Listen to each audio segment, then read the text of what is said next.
प्रिया doctor की पढ़ाई कर रही थी, लेकिन उसकी सास कमला जी को उसका पढ़ाई करना बिल्कुल पसंद नहीं था और वह जानबूझकर उसे घर के कामों में उलझाए रखती थी। एक दिन प्रिया के घर पर उसकी सहेली आती है। नमस्ते आंटी, प्रिया घर पर है क्या? सास ने कहा, क्यों, कौन हो तुम और क्या काम है तुम्हें मेरी बहू से? जी, मैं उसकी सहेली मधु हूँ। कल उसका एग्ज़ाम है ना, और उसने मुझसे कुछ किताबें पढ़ने के लिए मंगाई थी, वही देने आई हूँ। अच्छा, तो तुम हो मधु, जो सारा दिन फ़ोन पर मेरी बहू के कान भरती रहती हो।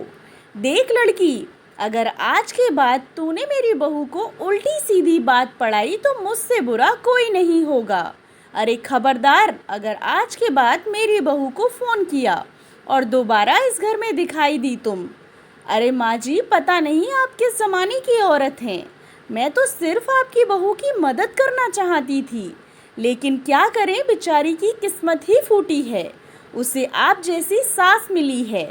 ठीक है, मैं जाती हूँ। बड़ी आई मुझे भाषण देने वाली, तेरी जैसी बहुत देखी है मैंने। शाम को प्रिया अपने पति के साथ घर आती है और कहती है, माँ जी, मेरी सहेली मधु घर पर आई थी क्या? माँ जी बोली, अरे बड़ी बदतमीज़ है तेरी सहेली, बड़ों से बात करने का ढंग भी नहीं है उसे, तो मैंने बड़े बड़े ताने सुनाकर भगा दिया।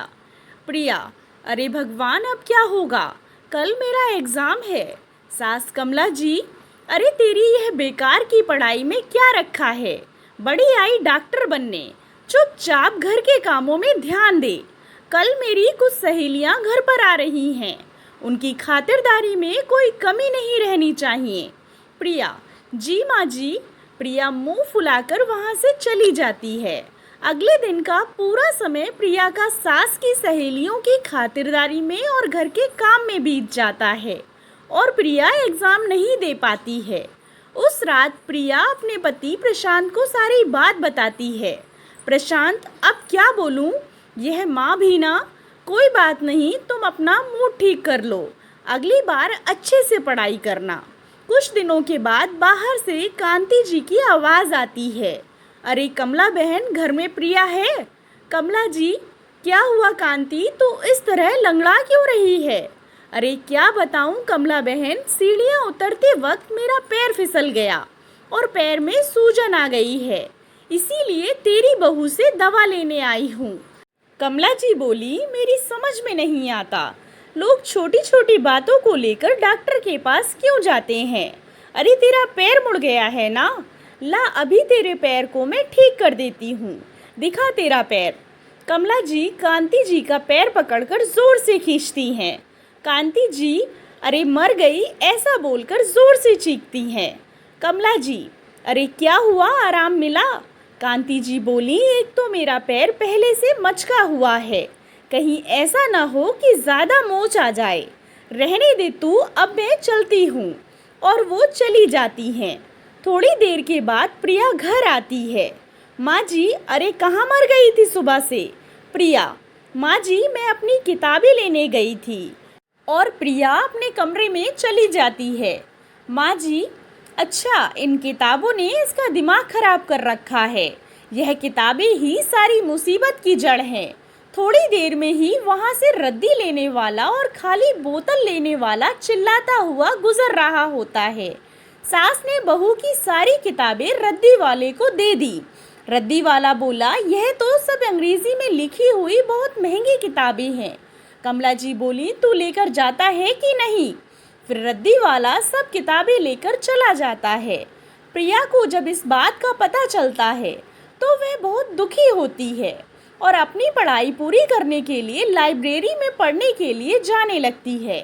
कुछ दिनों के बाद सास कहती है, अरे मर गई, हाय रे, बहुत दर्द हो रहा है, और वो चीखने लगती हैं।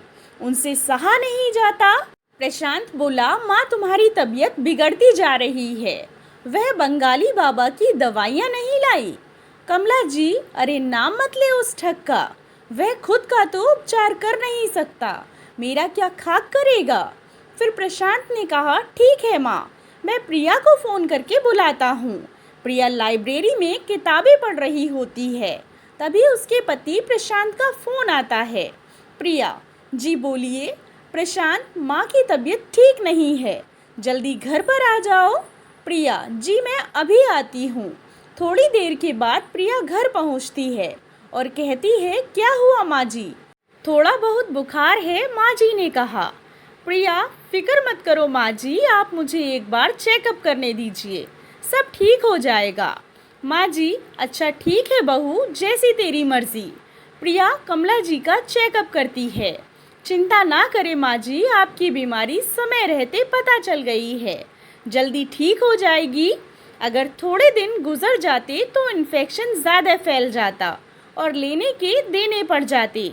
प्रिया अपनी सास को एक इंजेक्शन लगा देती है और कुछ दवाइयाँ खाने के लिए देती है। कुछ दिनों के बाद कमला जी पूरी तरह से ठीक हो जाती हैं और अपनी बहू के साथ किए गए बुरे बर्ताव के लिए कमला जी को बहुत पछतावा और शर्मिंदगी महसूस होती है। वह अपनी गलती का पश्चाताप करने के लिए अपनी बहू को उसकी सारी किताबें लाकर देती हैं। कमला जी कहती हैं, मुझे माफ़ कर दे बहू, अगर तू सही वक्त पर मेरा इलाज नहीं करती तो पता नहीं क्या होता। माँ जी आप कैसी बातें कर रही हैं? मैंने जो किया वह तो बहू होने के नाते मेरा फ़र्ज़ था। अब कमला जी घर के कामों में भी प्रिया की मदद करती हैं और उन्हें अब अपनी बहू के डॉक्टर होने पर बड़ा गर्व महसूस होता था। दोस्तों, जिस तरह हम बेटों को अवसर देते हैं, ठीक उसी तरह अगर बेटी या बहू को भी अवसर दिया जाए तो वह भी समाज में अपनी पहचान बना सकती है। आशा करती हूँ आपको कहानी पसंद आई होगी। कहानी पसंद आई हो तो चैनल को सब्सक्राइब करें और कहानी को लाइक एंड शेयर करें। कहानी के बारे में कमेंट कर अपनी राय ज़रूर दें। कहानी सुनने के लिए आप लोगों का बहुत बहुत धन्यवाद।